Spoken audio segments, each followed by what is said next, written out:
केदारनाथ देवभूमि उत्तराखंड की एक ऐसी जगह जहां जाने का सपना हर हिंदू का होता है। उत्तराखंड के रुद्रप्रयाग डिस्ट्रिक्ट के गढ़वाल हिमालयस में स्थित केदारनाथ भगवान शिव को समर्पित सबसे धार्मिक स्थलों में से एक है। अगर आप केदारनाथ के इस भव्य मंदिर की यात्रा प्लान कर रहे हैं तो आज के वीडियो में मैं आपको एक पूरा टूर प्लान एक्सप्लेन करूंगा कि आप कैसे केदारनाथ आ सकते हैं, यहाँ आकर आपको क्या क्या फैसिलिटीज मिलेगी और आपका ओवरऑल खर्चा कितना होगा। इस वीडियो को एंड तक जरूर देखना क्योंकि इस वीडियो में मैं केदारनाथ से रिलेटेड सारे टॉपिक्स कवर करने वाला हूँ, जिसके बाद आपको इस यात्रा से रिलेटेड कोई भी कंफ्यूजन नहीं रहेगा। तो बिना किसी देरी के वीडियो शुरू करते हैं। सबसे पहले केदारनाथ की हिस्ट्री के बारे में कुछ जान लेते हैं। केदारनाथ का मंदिर महाभारत काल में पांडवों द्वारा बनाया गया था, जिसे आगे चल के 8th सेंचुरी में आदि शंकराचार्य जी ने रेनोवेट किया था। केदारनाथ का ये मंदिर भगवान शिव को समर्पित 12 ज्योतिर्लिंगों में से 5वां ज्योतिर्लिंग है और ये ज्योतिर्लिंग भगवान शिव के डिवाइन रेजिडेंस कैलाश पर्वत के सबसे नजदीक है। केदारनाथ पंच केदार मंदिरों का सबसे इम्पोर्टेंट हिस्सा है और पंच केदार के बाकी मंदिर जैसे कि तुंगनाथ, रुद्रनाथ, मध्य महेश्वर और कल्पेश्वर भी गढ़वाल माउंटेन रेंज में ही सिचुएटेड है। केदारनाथ की इतनी ज्यादा सिग्निफिकेंस होने की वजह से ऐसा माना जाता है कि केदारनाथ जैसा तीर्थ पूरी दुनिया में कोई नहीं है।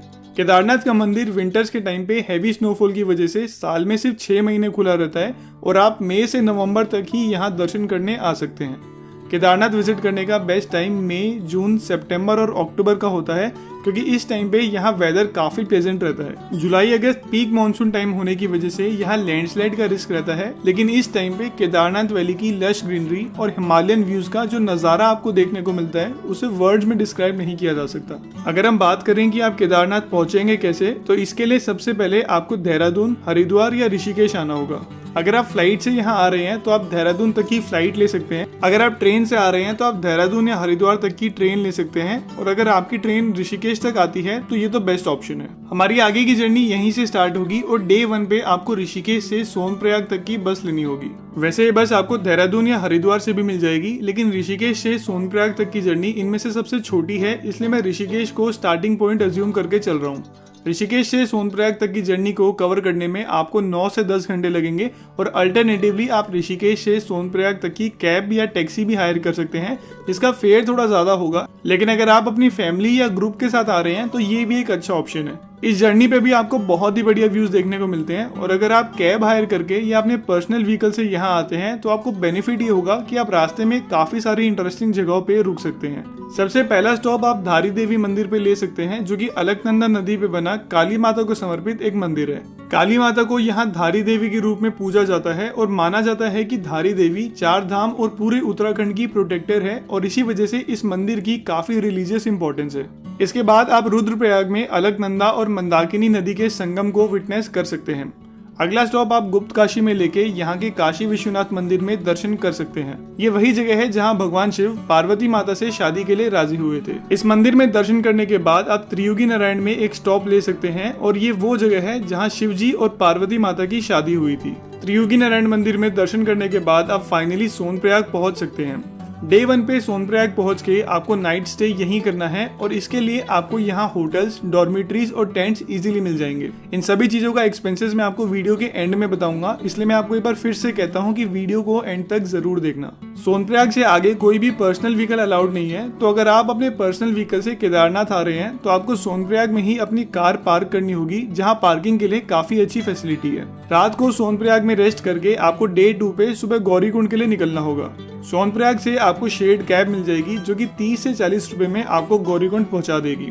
गौरीकुंड से केदारनाथ तक का मेन ट्रैक शुरू होता है जो कि 16 किलोमीटर लंबा है। 2013 में केदारनाथ में जो बाढ़ आई थी उसके बाद इस ट्रैक को पूरी तरह रेनोवेट कर दिया गया है, जिसकी वजह से ये ट्रैक डिस्टेंस 14 किलोमीटर से बढ़ के 16 किलोमीटर हो गया है, लेकिन अब ये नया रास्ता काफी ज्यादा सेफ और सिक्योर है। गौरीकुंड से केदारनाथ मंदिर तक पहुंचने के लिए आपके पास 3 ऑप्शन है। पहला ऑप्शन है कि आप गौरीकुंड से पैदल 16 किलोमीटर लंबा ट्रैक करें। दूसरा ऑप्शन है कि आप पिट्ठू या पोनी राइड लेके केदारनाथ पहुंचें और अगर आप इनमें से कोई भी ऑप्शन नहीं लेना चाहते तो यहाँ हेलीकॉप्टर फैसिलिटी भी अवेलेबल है। अगर आप हेलीकॉप्टर से केदारनाथ विजिट करना चाहते हैं तो आपको सोनप्रयाग से पहले फाटा में ही रुकना होगा, जहाँ से आपको केदारनाथ बेस कैंप तक का डायरेक्ट हेलीकॉप्टर मिल जाएगा, जो कि सिर्फ 50 मिनट में आपको बेस कैंप तक पहुंचा देगा। हालांकि मैं आपको स्ट्रांगली रिकमेंड करता हूं कि अगर आप फिट हैं तो आपको पैदल ही ये ट्रैक करना चाहिए, क्योंकि इस ट्रैक पे आपको पूरी केदारनाथ वैली के बहुत ही बढ़िया व्यूज देखने को मिलते हैं। ऑन एवरेज इस 16 किलोमीटर लंबे ट्रैक को पूरा करने में आपको 7 से 8 घंटे लगेंगे और पूरे रास्ते आपको काफी सारे रेस्टोरेंट्स भी देखने को मिलेंगे, तो खाने पीने की भी यहाँ कोई प्रॉब्लम नहीं होने वाली। आइडियली आपको ये ट्रैक सुबह जल्दी शुरू करना चाहिए ताकि शाम को 4-5 बजे तक केदारनाथ पहुँच के आप यहाँ की संध्या आरती अटेंड कर सकें। केदारनाथ मंदिर का आर्किटेक्चर भी काफी अट्रैक्टिव है और यहाँ पे ट्रायंगुलर शेप रॉक पे भगवान शिव की सदाशिव रूप में पूजा होती है। शाम के टाइम पे केदारनाथ मंदिर में सिर्फ बाहर से ही दर्शन होते हैं, लेकिन सुबह के टाइम पे आप अच्छे से मंदिर के अंदर जाके पूजा और दर्शन कर सकते हैं।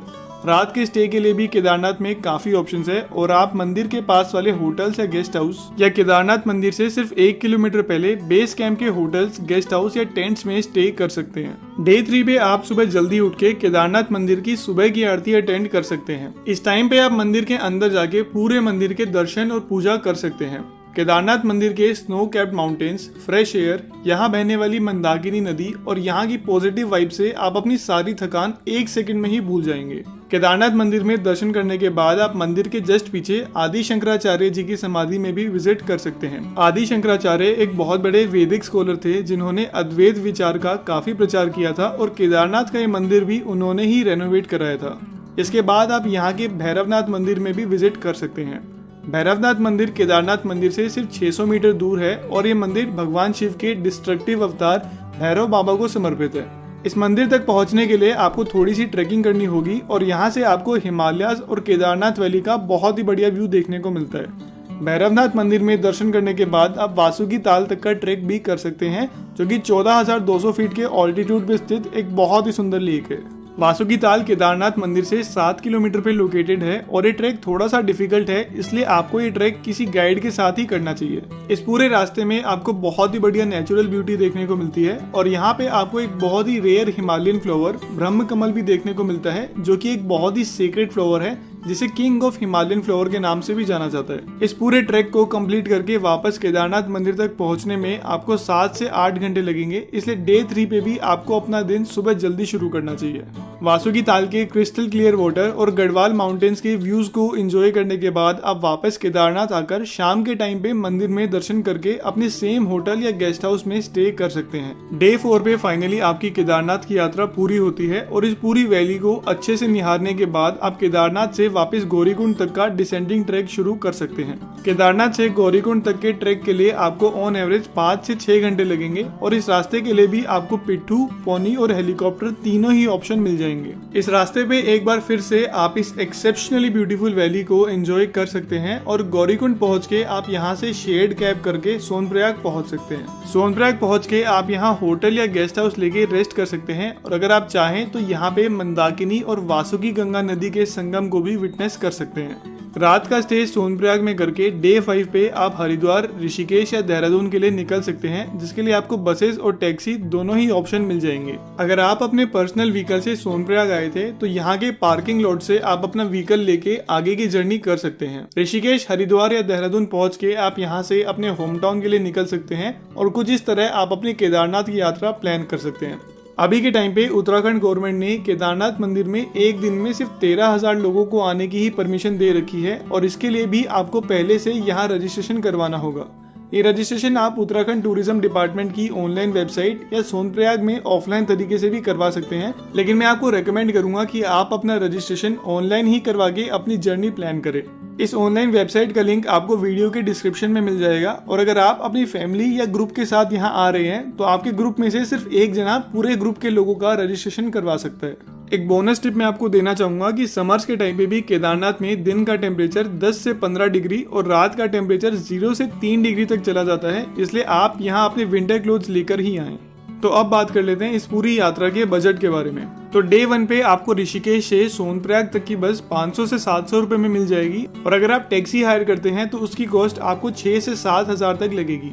सोनप्रयाग में स्टे के ऑप्शंस की बात करें तो आपको यहाँ होटल का रेंट 1000 से 1200 रुपए तक का मिलेगा और अगर आप डॉर्मेटरीज में रुकते हैं तो उसका रेंट आपको 300 से 400 रुपए तक मिलेगा। अगर आप अपने पर्सनल व्हीकल से सोनप्रयाग आते हैं तो यहाँ के पार्किंग लॉट में आपको 50 रुपए पर डे के हिसाब से पार्किंग फैसिलिटी मिल जाएगी। मील्स की बात करें तो सोनप्रयाग में काफी सारे रेस्टोरेंट्स और फूड स्टॉल है जहां से आपको 100 से 150 रुपए में काफी अच्छा खाना मिल जाएगा। डे 2 पे सोनप्रयाग से गौरीकुंड तक की शेयर्ड कैब का फेयर आपको 30 से 40 रुपए लगेगा और गौरीकुंड से केदारनाथ तक की पोनी राइड का फेयर आपको 2300 रुपए लगेगा और यही राइड अगर आप सोनप्रयाग से लेते हैं तो आपको 2500 रुपए लगेंगे। पिट्ठू राइड के लिए गौरीकुंड से केदारनाथ तक के लिए आपको डिपेंडिंग ऑन योर वेट 4500 से 6500 रुपए लगेंगे और फाटा से केदारनाथ तक की हेलीकॉप्टर राइड के लिए आपको वन वे के 2400 और राउंड ट्रिप के 4800 रुपए लगेंगे। हालांकि अगर आप पैदल ट्रैक करते हैं तो इसके लिए कोई चार्जेस नहीं है। केदारनाथ बेस कैंप में गढ़वाल मंडल विकास निगम के काफी सारे स्टे ऑप्शंस हैं जहां आपको टेंट का अकोमोडेशन 300 से 400 रुपए पर डे में मिल जाएगा,